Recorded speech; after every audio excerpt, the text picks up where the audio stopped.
Once again, welcome to this the next class on the Linux programming and scripting. Today we will be continuing the Perl programming language. So before I go into today's topics, let me just recap a little bit as to what we have done so far. In the first lecture of Perl, we started by actually looking into some basic language constructs. We wrote programs to write like hello world. We also kind of understood how Perl reads the files, or Perl reads input from the terminal and then outputs into the terminal. We also understood a little bit about the basic data types, that is a scalar data type and then an array data type. Array also we introduced something called associative array. Essentially at that time we said that basically okay, string is another type of an array, and then basically string is again an array of characters, and that's why it's like another array. And then in the last lecture we learned a little bit more about strings as a data type. Basically we learned that we can have strings of any length. The entire book can be considered as one variable, a string variable. And then we also did some string matching. I hope you remember the S slash, and then basically the first matching that we learned was equal to followed by the tilde, or the wiggly character that's on one of the keys in the shift keys in the keyboard. Then that wiggly character, along with that we said basically if you add an S, then we can do a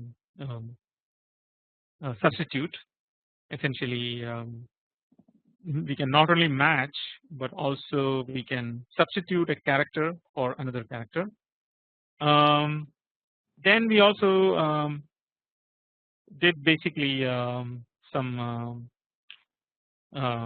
other types of matching. One is the transliteration that we talked about, which is represented as TR, and then here essentially we can change the characters from one case to another case, or substitute for some characters with some other characters, things like that, where a lot of other types of adjustments that can be done. Then we also talked about how to open a file and then read a file and then how to close a file. We also talked about how to write into a file, which is using the ampersand, and then we introduced basic concept of what is the file handle, essentially, which is essentially the pointer to the file using which Perl actually writes or understands the concept of a file. So we also know that there are specific files that are already built in functions, which are the less than stdin greater than, or less than std out greater than, and then we also saw the less than standard error stderr and greater than. Those are all for the predefined file handles, which are essentially used to read from and write into the terminal, or essentially for the program itself. Other than that, if you are defining a particular file handle, we need to first open that file and assign a name for the file handle, and then once we assign the name, then we can use that name from that. So that's the thing that we learned about that, and then we also actually saw some control structure. So that the control structure that we learned was basically like the if then else if else if else, basically that is the if then else construct, and we learned a little bit about how to write those things. And then we also started talking about the function calls essentially. So the function calls essentially like so this is something that basically we know that a function call can be specified basically like as a sub and then the function name, and then we can also specify some argument, and then once we write the function and then we can call that function into the in program by using the ampersand function. Then we learned about some escape characters. These are mainly for escaping special functions, and here actually like we kind of distinguish between the string with like just the quote as well as the double quotes. So the key difference is that inside this one anything that you write is just literally like translated or literally kept, whereas here you can have additional variables and then the variables will be replaced at the runtime by the program. And then we also talked about a small quiz, which is what I wanted to talk about in as the first thing. I actually asked you what is the meaning of this the backslash n. As you know, like the backslashes are the is basically the escape characters essentially. So within the code, if you specify backslash n, what happens? I also asked you to actually try to run this program. Basically, the $A equal to single quote backslash n. Then $B is equal to the double quotes $A and backslash n, and then now you print $B. What happens? So I hope you tried this out. If you haven't, you can still try it out. But I'm going to give you the answer essentially today. So the answer is actually for printing the $B, it's the backslash n. Basically, this is also equal to backslash n. So as you know, like the backslash n we studied in the escape side, basically like just specifying backslash n means that it's a new line character. But in this case, since we are escaping that backslash, it's basically this is treated as a literal, and then since this is treated as a literal, even the n is also treated as a literal. As you know, like within the single quote, only the backslash and the tick or the apostrophe are the only two characters that can be escaped, and it happens to be one of them. So this is just a literal backslash n. So even if you just print this out, it will be backslash n. Even if you're using it within this variable and then you're printing it out, it's only backslash n. The second backslash n is essentially treated as the new line, so the program goes to or the cursor goes to the next line. I hope this is clear. If you have any other doubts, please feel free to email me or your TA, who should be able to answer these kind of questions. So with that, we will start talking about today's topic essentially. Today we will be continuing our discussion on the various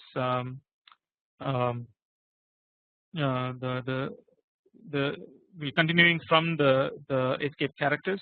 We will go into more operators today, and then we will also look at some of the scalar variables. We'll start talking about the scalar variables. We introduced the scalar variables in the couple of lectures ago, and today we will go more deeper into that scalar variable. As I mentioned, one of the goals for this course is we will start slowly building things so that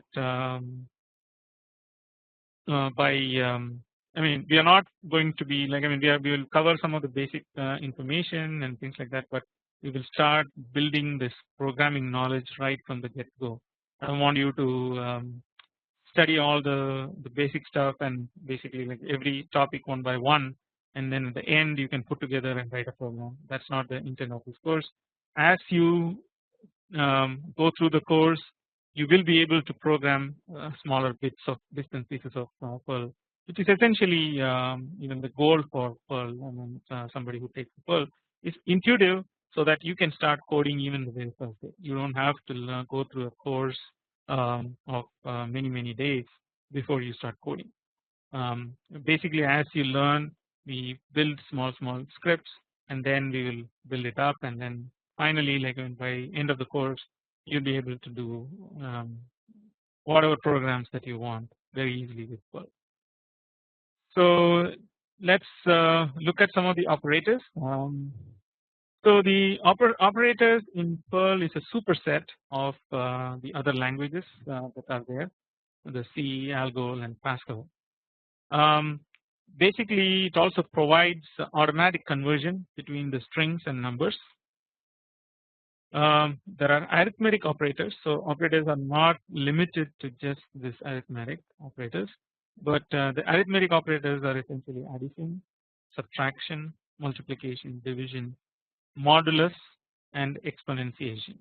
So we will study these operations and how to use these operators in this section. There are also like relational operators for numbers and strings. They are both are separate. If you have a number data, then you use one type of relational operator, and for strings you use a different type of relational operator. There is also a concept of this concatenation operator. Concatenation means joining strings.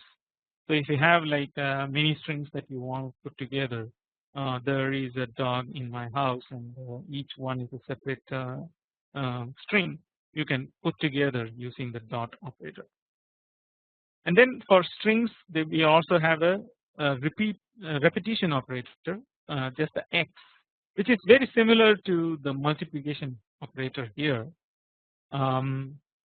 The repetition operator essentially like works on the strings, and basically it produces multiple copies of the string. We will see like, I mean, how this, and you know, the regular multiplication operator is this asterisk, so the star symbol, which is shift 8 in your keyboard. So we'll see like some of the examples as to how to use them. And before that, let me talk about the relational operators. This is the table that we saw previously in, I think, like a couple of classes ago. I want to reiterate once again. So in the relational operations, basically, like, I mean, we have a set of one for numbers and one for strings. So this is the number one, number relational.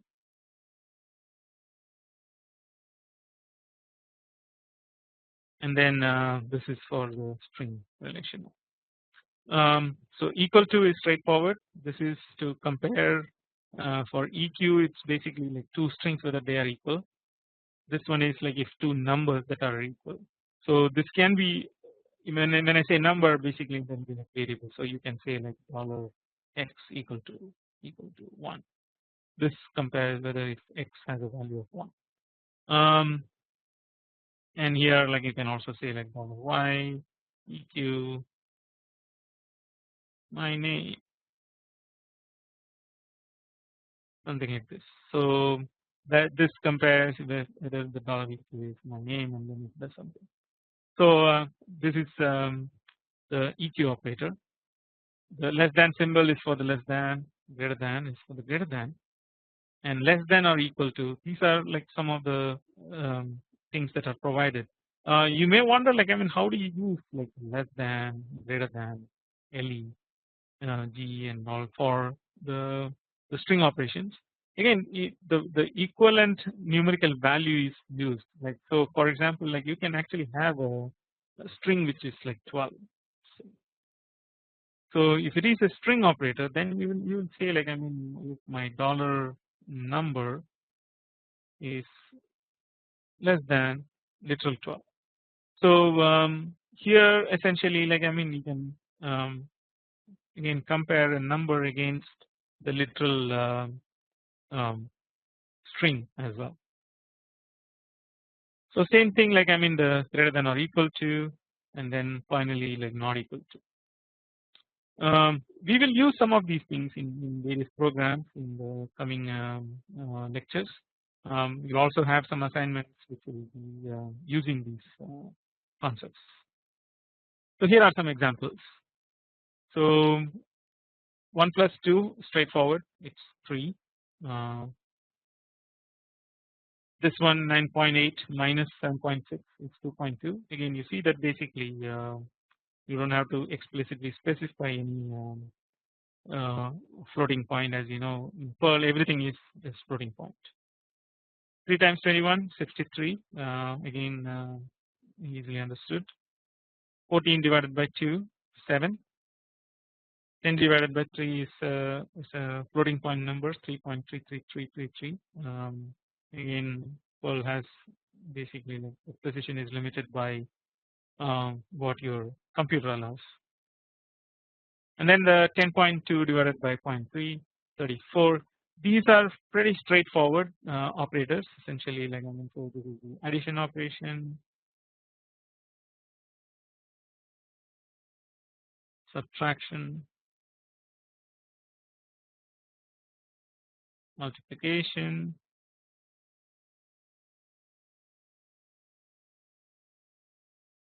and division.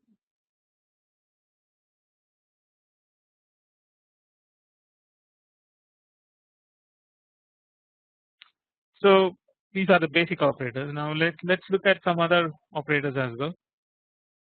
So this one is the modulo operator. So 10 modulo 3 is 1, which is the remainder essentially. So and then 10.8 modulo 3.2 is 10 modulo 3, same thing basically. And this is the exponentiation. So 2 power 3 is actually 8. So here if you try to do this 17 less than 7, the answer is false, whereas 17 less than 7 in the string operation the answer is true. So some of these things basically based on what the operator you use is different. So if you are a numerical one, then you need to use this, whereas this one is used for string operation. This is mainly because when you compare the first one and then it produces this answer. And this is the concatenation operator, the dot. So it produces just a single one, no space here. So everything is joined together. And here essentially, like, I mean, you can look at this one as you shouldn't have this W. Actually, that's a typo. But you can see that actually it concatenates a literal string with the new line, and basically it combines it into one.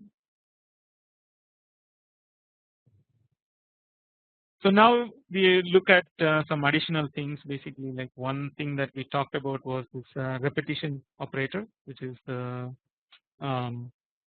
X operator.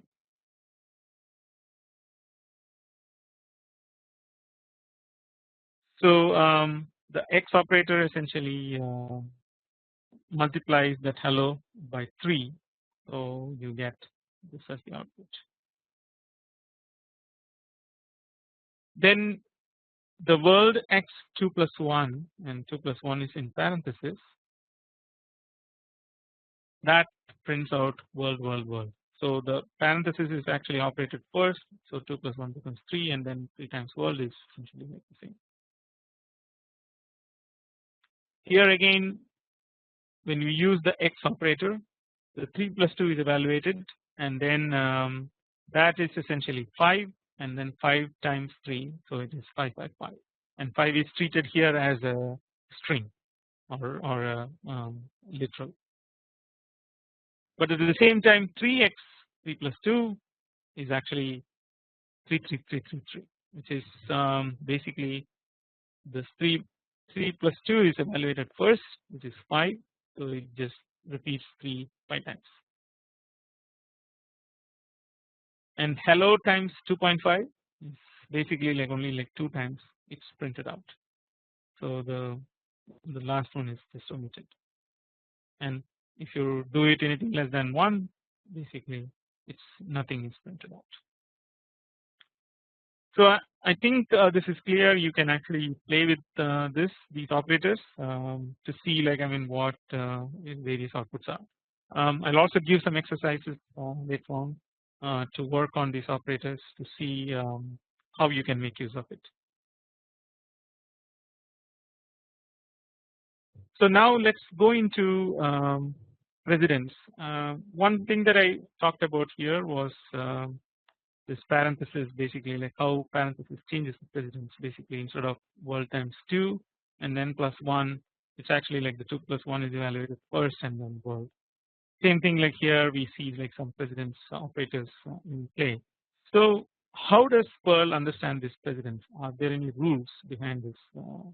How to evaluate the operations? So that's what we learn in the next section.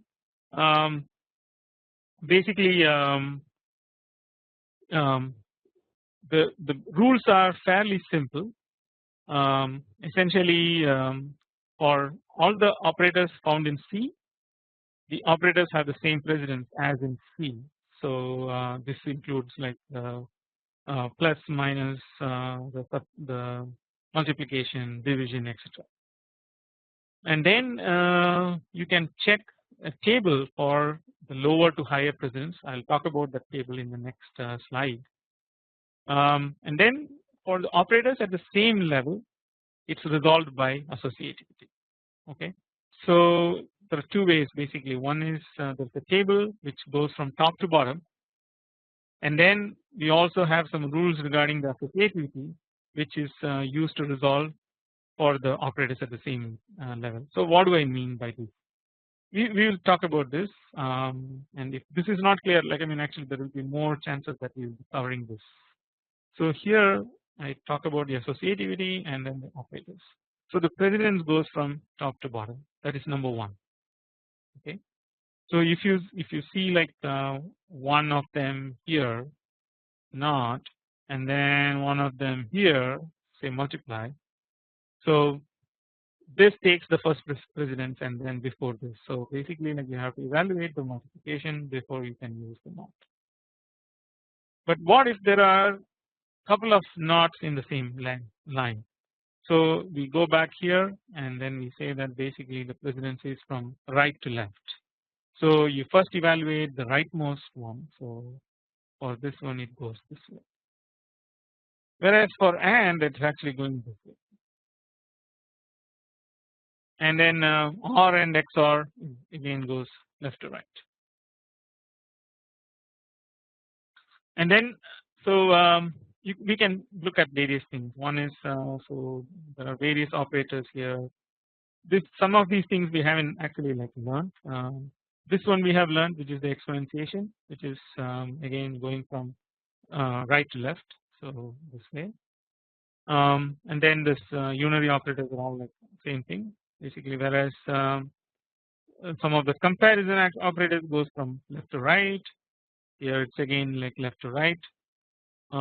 All these things like there's a comma operator, plus minus, they're all going like this, and then you can see that actually this plus and minus have a lower precedence than this multiply and divide. So if you have the plus minus, then essentially that will happen later than the multiplication and the division, which is the normal rule anyway.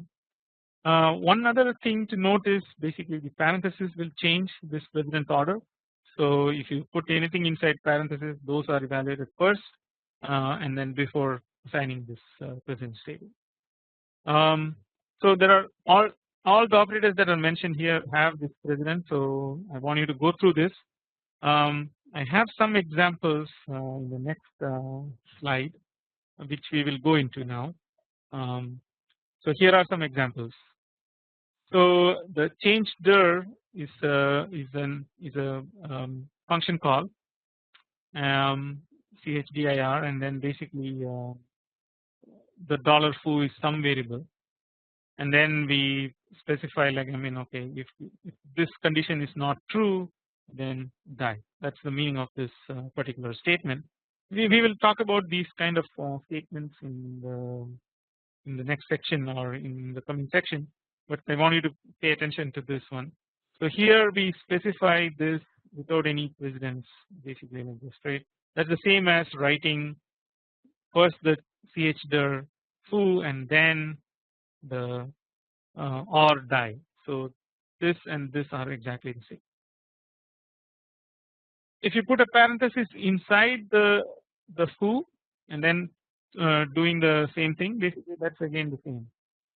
This is also exactly the same, where we basically like changed the with no space, and basically we just straight away declare the $foo as its argument, and it's the same thing here. And then finally, like even if you say like change the plus the $foo, which is an addition operator, and then say like die, and then again that's exactly the same. That's because the addition takes precedence over this relational operation. So this relational operation, I should say once again, is on. So just in case. So now when we use a multiplication operation instead of an OR, for example here, then this is same as the change there with $foo times 20, because now this one has higher precedence than this relational operator. So we go back to the thing. The relational operator here, that's of a lower one than this the asterisk. So again you see that basically how the precedence work. So again, when you do the chdir $foo, that's the same as before basically. So here you can see that the first statement and the second statement are the same, whereas here first statement and second statement are different. But the second and the third are the same, because now the parenthesis takes precedence over the star, and then essentially like I mean it basically so that $foo is associated with change there instead of 20, whereas in the first statement without any parenthesis to modify the precedence, basically the foo is assigned with 20. Another interesting one is this one. Here we put the parenthesis around foo, but we add an additional operator. So you can see that actually like again this has a higher precedence than the addition. So it's again it's foo times 20, and that's time in the change term. Then we are actually generating some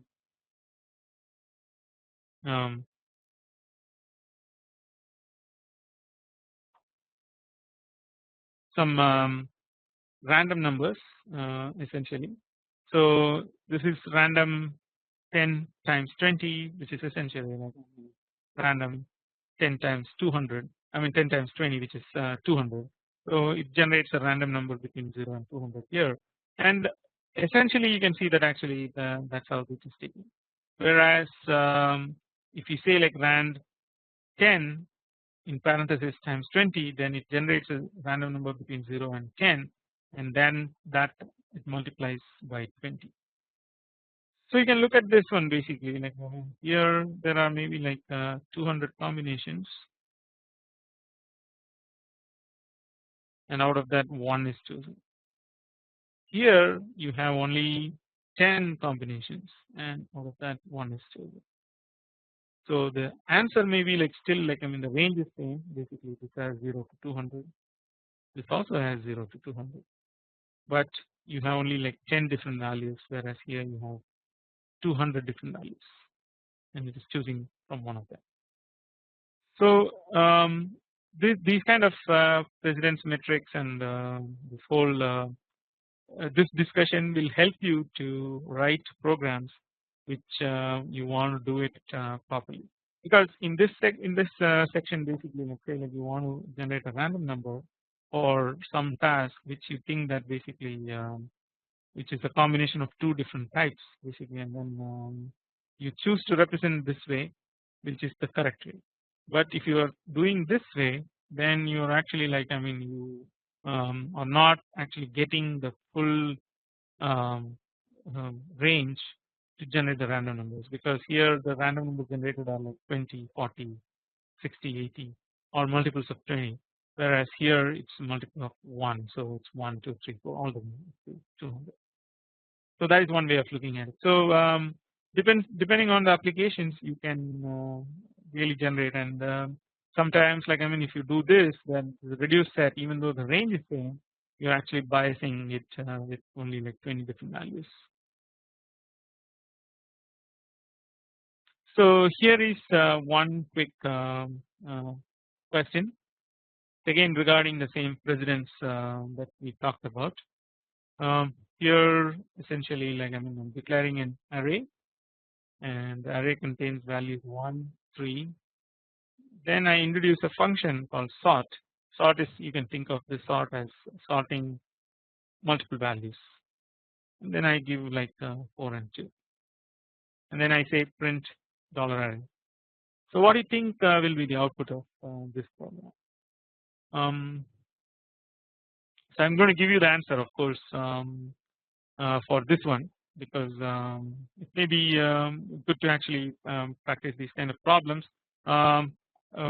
because again, this is the kind of things that you can do, because Perl is a very flexible language. So there aren't like hard and fast rules on things. Basically, you need to understand how the precedence work so that you can write the appropriate program. This also actually adds additional complexity to the language, and which makes debugging pretty hard, because a person may have written one way his or her algorithm, and then if somebody else wants to debug it, now they need to understand what was the thinking behind writing the program before they can modify it. So again, it becomes very hard, because all these complex syntax, how do you actually sort through those syntax? Again, I want to advocate for a program that is very clear and concise, but at the same time, you know, when you go and appear in interviews, they will ask you to understand the intricacies of Perl. So I think you have to know this, but in practice, make sure that you don't really complicate the programs, and keep it simple. So let's see what the output is. So the answer is 1, 3, 2, 4. So here there are a couple of things that I want to note down here. Number one, implicitly the sort is actually applied here, but within that, basically, like I mean, the comma operator gets the precedence. So first the comma is operated, which is like now you get only 4 and 2, and then on which the sort is operated, so you get the result as 2, 4. Then once that is performed, then you have the other two comma operators. So the comma operators are just basically more like concatenating those things. So the array is actually comprised of just 1, 3, 2, and 4. So the answer is this. I think you can actually run this program and check it out whether you get the same answer or not.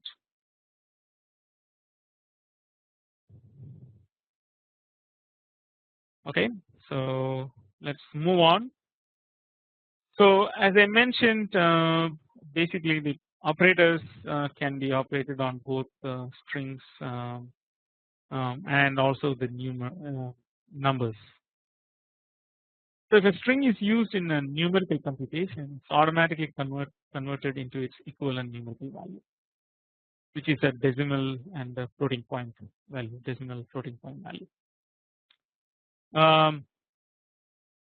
So couple of things to note. One is the leading white space characters are ignored. So if you start with blank number and the blank is ignored, only the number is taken, and then the trailing non-number characters are ignored.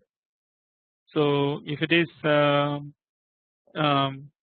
NUMBER space NUMBER, that's basically it's converted as just 0. So that is a non-number string is converted to a 0. So the numerical values used in the string operation, it's expanded into whatever it would be printed. Okay, so so let's look at some examples.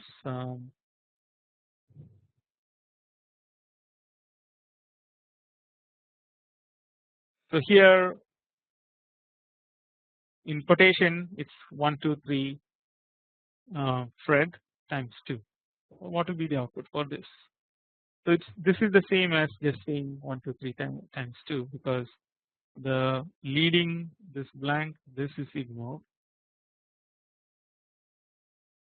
and then the trailing all these non-number characters are considered, they are taken to, they are just changed basically, they are ignored also. So the result is just 123 times 2, and the reason why this is the true is because of this. If you say like 1 2 3 Fred x2, then the answer will be like 1 2 3 Fred, will be a space and then space and then again space 1 2 3 Fred. Okay, let's look at one more example. So what will be the answer for this one? So as you know, like the parenthesis operation is the first, and so parenthesis performed that has the highest precedence. Along with it there is a star, so this has the next precedence. So 3 times 14, 3 times 4 is executed first, and then the answer is 12, and then that is concatenated as a string to x, so you get x12, and this is the concatenation operation. So the bottom line is like most of the time we don't have to worry whether we have a number or a string, because we just perform those operations and basically like we'll just see what is the outcome. The only issue here will be when we use like relational operation that we saw earlier, 17 is compared with 7. Actually the 17 is greater than 7, so that if you are saying like 17 less than 7, that will be false. But in the string terms, it's actually like 1 is compared against. So in 17, if you say LT is 7, now 1 is compared against 7 first, and then 7 is compared against whatever is next here. But here there is nothing here, so 7 comparison is not there. Only the 1 is compared against 7, and 1 is really less than 7. So this becomes true.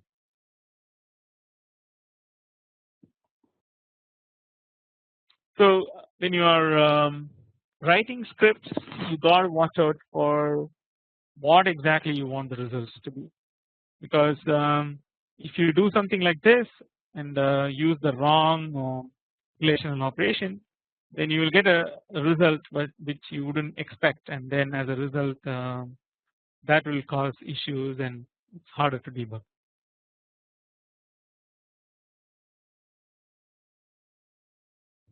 Okay, so let's also introduce the scalar variables. We actually went through this a little bit in the first lecture. The scalar variable holds a single value. It's either a number or a string.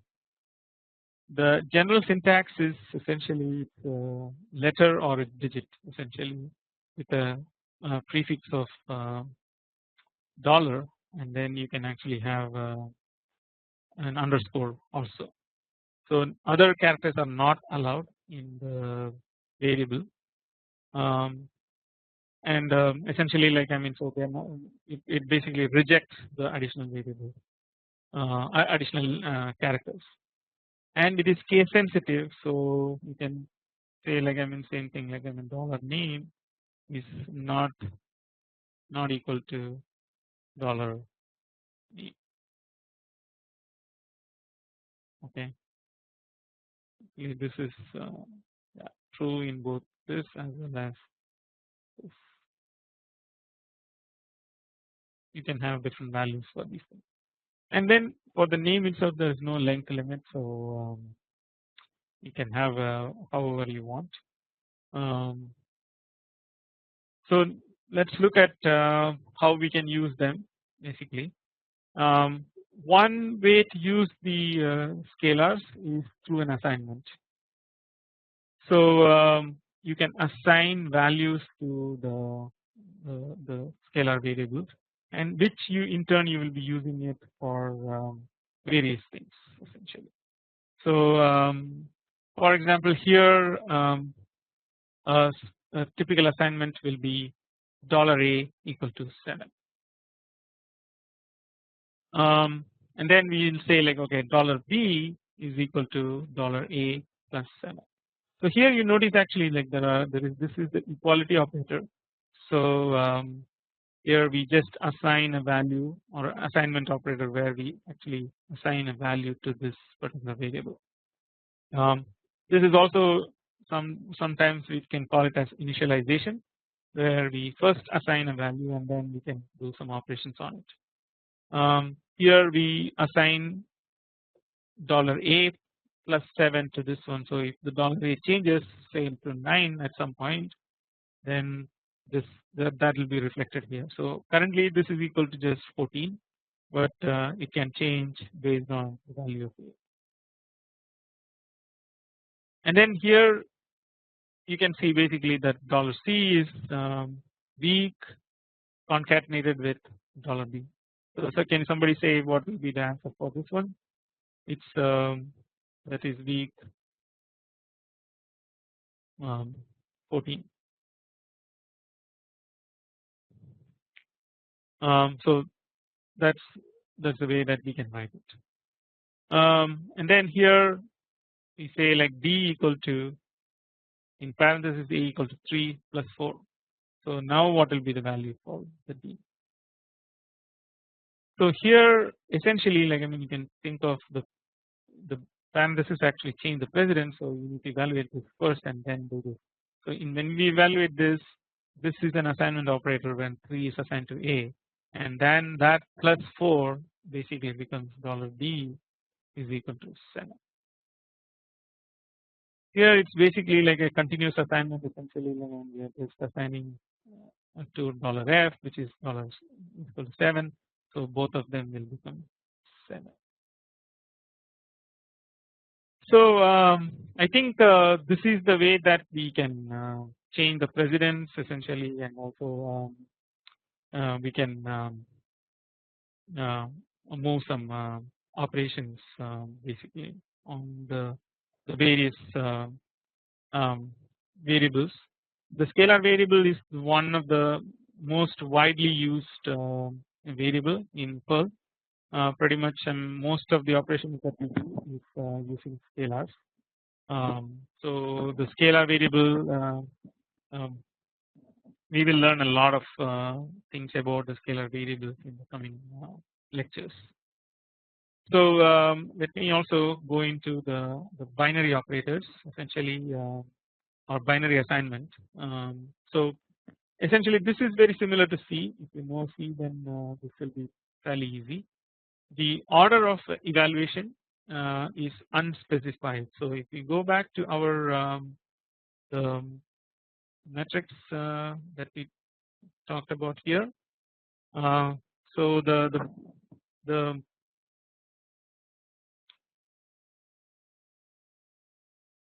some of the pluses are there basically, very similar to this one, but they don't have any kind of associativity.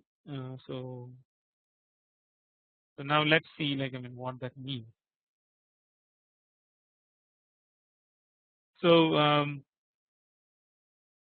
here a equal to 5 and b equal to 5. So it's a standard that's given. So now we are assigning a plus equal to 7. First of all, what does it mean? This means actually that it's a $a equal to $a plus 7. The reason why this order is evaluation is unspecified is because it doesn't matter how this thing is evaluated. Okay, so in this case the $a will have a value of 12 because it's basically that's the value that it settles at. Okay, so whether this is evaluated first, this is evaluated first, it doesn't matter. This is so this introduces some kind of ambiguity later on. We will talk about that actually. So and then now we come to this basically. So here again same thing. So this is like $b is equal to $b times 7. So that's why we get 35. And then there's also like this concatenation operation which can always be a binary assignment, which is a lot of people use this shortcut for the binary assignment where they say basically say $string equal to days and then say like $string dot equal to of life. So then now the $string will be equal to days of life, something like that. So it's basically like I mean we can actually create new strings very easily by using this binary assignment. So now we come to this last example. $b is equal to $a plus equal to 2 and then star $a minus equal to 2. So what will be the answer here basically? First of all, this assignment is the worst assignment. So never do this. It's bad. Why is it bad? The reason why it is bad is because inside this whole thing this order of evaluation is unspecified. So we don't know like I mean whether this is evaluated first or this is evaluated first. So now how will you resolve this and what will be the answer? I want you to actually test this out before I give you the answer.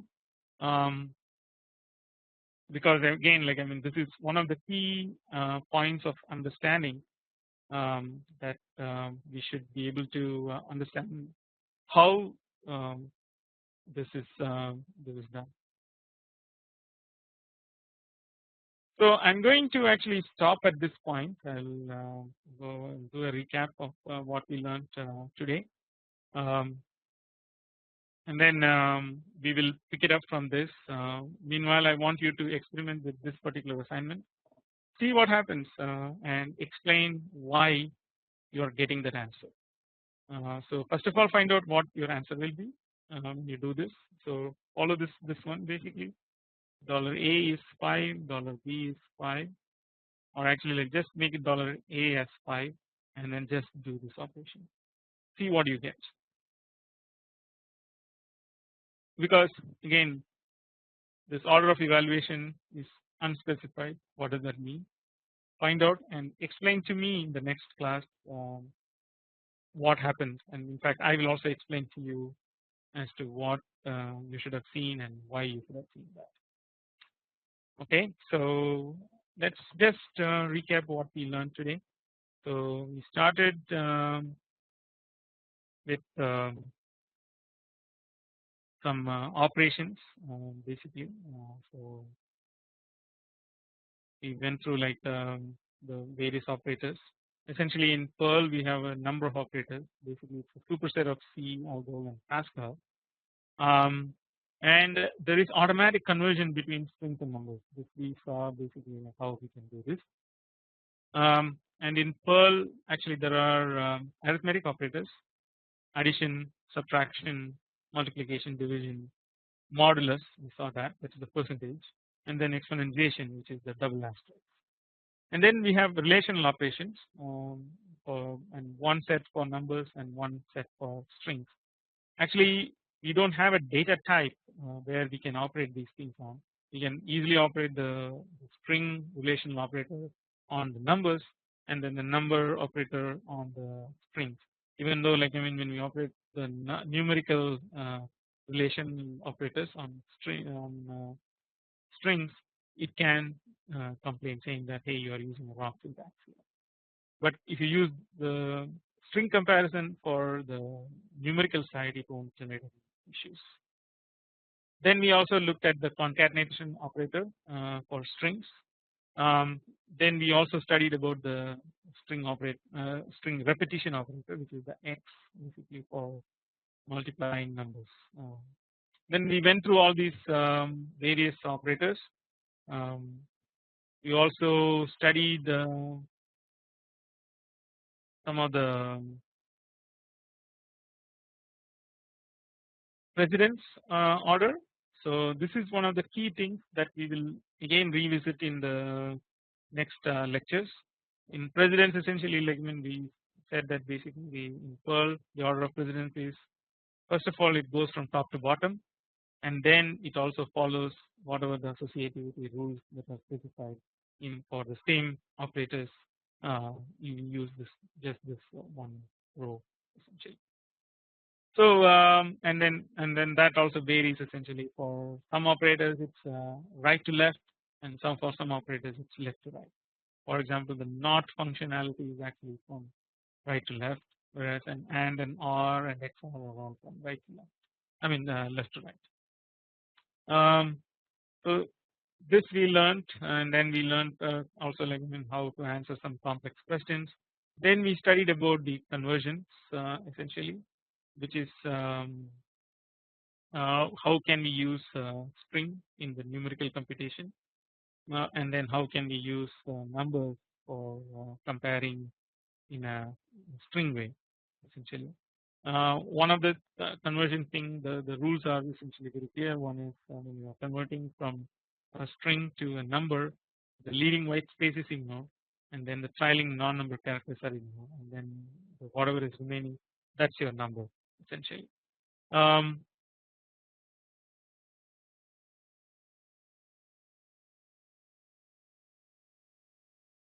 then the numerical value used in a string operation basically is expanded into whatever it would be for when it will be it will be printed. So this is something that we also saw. And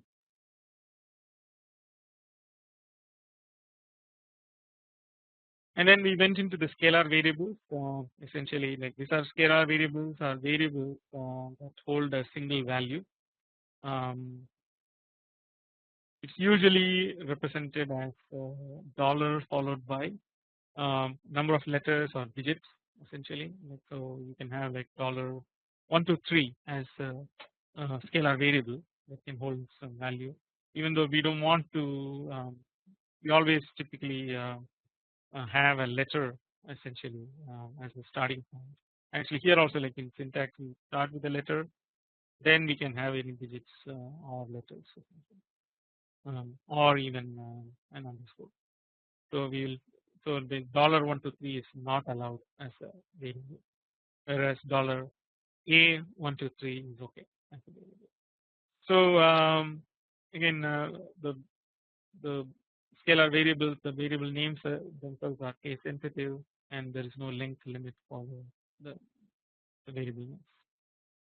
So I want you to keep in mind about these rules and this syntax basically when you're writing the thing. And I will ask you to follow like one type of syntax. You can, so Perl allows this underscore, and people typically write like name or me underscore 123 as one of the variables. Or you can specify like mine my Perl as another variable. So they use underscore to link various words to form a variable. You can also use camel case because it's case sensitive, and basically you can say like my as one word, or me 1, 2, 3. So you can choose one style or the other, and usually like people choose a style and it sticks to them for life, so to speak.